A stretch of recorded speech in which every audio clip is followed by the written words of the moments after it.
Bismillahirrahmanirrahim. Ayat 38, wasyamsu tajri limustaqarrin laha dzalika taqdirul azizil alim. Dan matahari berjalan di tempat peredarannya, dzalika taqdirul azizil alim. Dan itu adalah ketetapan Allah yang Maha Perkasa lagi Maha Mengetahui. Takdir itu kekuasaan Allah yang Al-Aziz, yang Maha Perkasa dan Maha Mengetahui. Dalam bahasa Arab, tajri diambil dari jaryu. Al-jaryu itu al-masyu bisyiddah, jalan dengan cepat. Hampir seperti lari.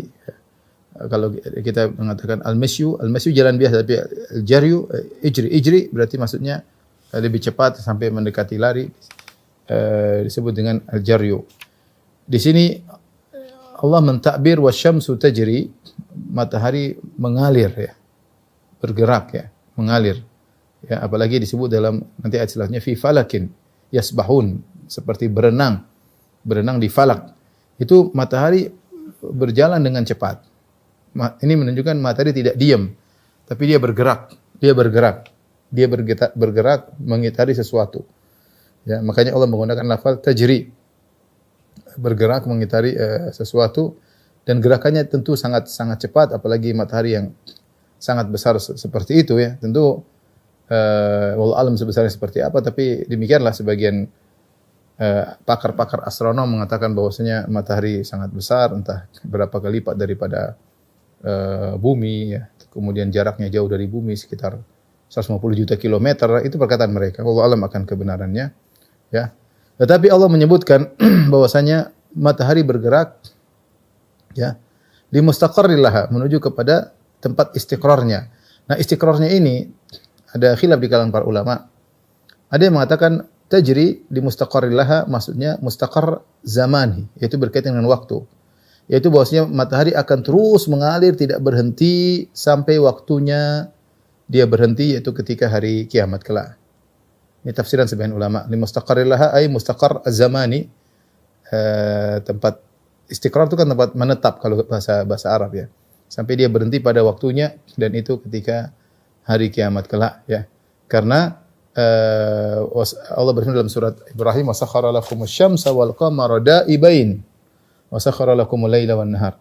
Dan Allah menundukkan, mengatur bagi kalian syamsa wal qamar da'ibain, matahari dan bulan, terus tidak pernah berhenti. Da'ibain itu terus menerus seperti itu. Kapan berhenti? Nanti pada hari kiamat baru berhenti tugas mereka.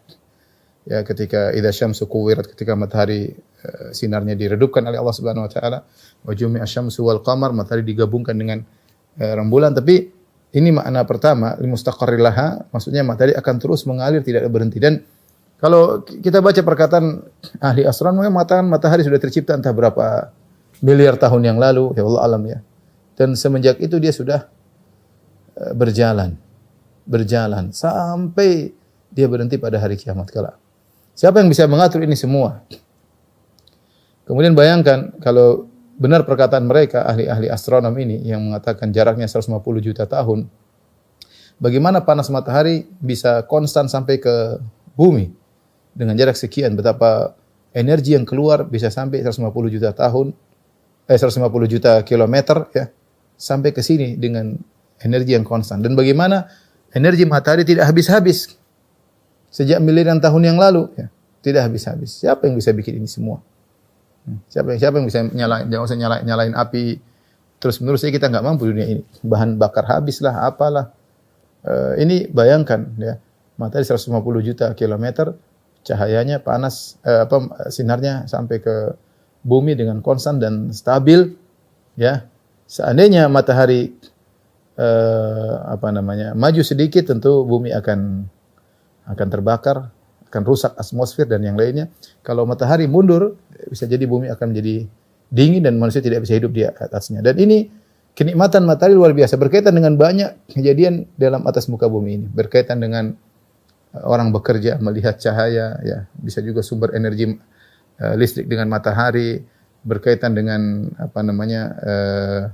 kehidupan hewan-hewan, berkaitan kehidupan tumbuhan kapan berbunga, kapan musim semi, banyak berkaitan dengan matahari. Ya. Kalau tidak ada matahari maka rusak semua kehidupan di alam semesta ini. Ya, makanya saking hebatnya matahari banyak orang nyembah matahari. Banyak orang nyembah matahari. Maka datanglah Al-Qur'an, syariat Islam menjelaskan matahari bukan Tuhan, dia diatur. Dia diatur. Ya, dia diatur makanya dijelaskan dia berjalan sesuai dengan aturannya fi falakin yasbahun. Karena banyak orang mengagungkan matahari bahkan menyembah matahari. Mungkin sampai sekarang masih ada yang menyembah matahari. Ya. Kenapa? Saking banyak manfaat yang manusia dapatkan dari matahari. Ini semua diatur. Sampai kapan? Limustaqarrillah. Sampai waktunya yang Allah tentukan yaitu hari kiamat kelak. Ini pendapat. Pendapat yang mengatakan tajri limustaqarrillah maksudnya adalah ada satu tempat ya, dia sujud di bawah arsy matahari tersebut lalu minta izin ya kepada Allah Subhanahu wa taala dan Allah menyuruh dia melanjutkan perjalanannya seperti biasa sampai ada saatnya Allah menyuruh dia terbit dari arah terbenamnya, dari maghrib, dari barat. Ya disebut mustaqar di situ karena dalam hadis Rasulullah SAW itu membacakan ayat ini. Wasyamsu tajri li mustaqarrin laha. Bahwasanya matahari berjalan dengan cepat li mustaqarrin laha menuju ke tempat istiqrarnya. Ya, tetapi tentunya ini hal yang kita sulit untuk kita pahami dengan logika kita karena hal yang gaib kita enggak tahu bagaimana caranya. Karena disebutkan dalam hadis bahwasanya matahari sujud. Tentu ini juga di luar nalar kita. Ya, kita tahu sujud ya yang punya kaki, yang punya tangan sujud ya tinggal taruh kepala di tanah itu namanya sujud. Tapi matahari sujud tanpa tangan, tanpa kaki bagaimana? Allah alam bisawab. Sebagaimana ketika Nabi Yusuf alaihissalam bercerita tentang mimpinya kepada ayahnya, inni ra'aitu ahada asyara kaukaba wasyamsa wal qamara ra'aituhum li sajidin. Wahai ayahanda aku melihat 11 bintang, rembulan, matahari sujud padaku. Bagaimana? Allah alam kita enggak tahu. Ya. Kalau manusia kita bisa bayangkan sujudnya tinggal turun, dahi letakkan di tanah selesai sujud. Tapi matahari yang bergerak. Tidak ada dataran yang buat dia harus berhenti di situ. Kemudian sambil bergerak terus dia bagaimana sujudnya, bagaimana minta izinnya. Ini perkara yang gaib, hanya Allah yang tahu. Allah alam bisawab. Kalau datang hadis dari Nabi sallallahu alaihi wasallam kita benarkan. Adapun menganalogikan dengan apa yang kita lihat, maka tentu tidak tepat. Ya. Kata Allah, dzalika taqdirul azizil alim. Ini semua karena takdir, yaitu karena ketetapan ya. Allah yang mentakdirkan semua, Allah yang mengatur semuanya. Al-Azizil Alim, yang Maha Perkasa dan Maha Berilmu. Artinya yang bisa melakukan ini memiliki dua sifat utama. Maha Perkasa dalam hebat, gimana bisa ngatur benda sebesar ini? Yang jaraknya kata konon 150 juta kilometer. Al-Alim yang Maha Berilmu karena ini matahari ini berkaitan dengan banyak kemaslahatan di atas muka bumi. Jadi semuanya sudah diatur oleh Allah dengan begitu detailnya. Ya, makhluk-makhluk yang butuh matahari, kemudian waktunya bagaimana, semuanya luar biasa. Bagaimana cahaya matahari berkaitan dengan kehidupan manusia, dengan kehidupan tumbuhan, dengan kehidupan hewan, suhunya sekian, kemudian ini tidak ada yang bisa bikin seperti ini kecuali yang Al-Aziz, bukan hanya maha hebat, tapi dia juga Al-Alim, maha berilmu. Ilmu tentang matahari, ilmu tentang berbagai macam kehidupan makhluk di bumi ini, yang kemaslahatan makhluk-makhluk ini berkaitan dengan matahari tersebut. Ya, mungkin ya, orang bisa melakukan demikian. Ini hanya Tuhan yang bisa melakukannya. Makanya Allah mengatakan, dengan merenungkan tentang matahari, maka kita tahu Allah Al-Aziz dan Al-Alim. Maha perkasa dan juga maha Al-Alim, yaitu maha berilmu. Ya. Alhamdulillahi Rabbil Alamin.